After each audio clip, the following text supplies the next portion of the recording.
Ce sont des images qui ont été tournées dans les tout premiers jours de l'arrivée des opérateurs Auschwitz. Donc on sait que le camp a été découvert le 27 janvier.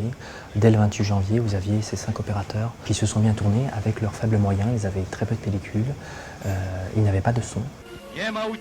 Images choc, de charniers, de restes humains.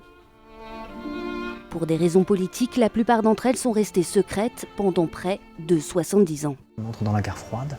Ensuite, on entre fin 1947 en Union soviétique dans un contexte d'antisémitisme d'État qui n'existait pas du tout avant, au contraire. Et ça explique que ces images ont été tout simplement archivées. Pendant 2 ans, 10 historiens français vont alors éplucher des heures d'images, en ressortir 76 extraits, un travail de fourmi et aussi d'explications pour analyser le sens et le contenu de ces vidéos. Voir ce qu'on a bien voulu montrer, ce qu'on n'a pas encore montré, c'est tout ça en fait qu'on peut comprendre. L'être humain est capable de tout et il n'y a pas de limite quoi.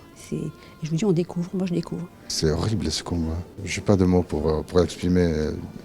Vraiment, je suis très très touché. Plus qu'une exposition, voici un voyage éprouvant au milieu de l'horreur. Difficile en effet d'oublier certains regards comme celui de cet homme, âgé de 47 ans.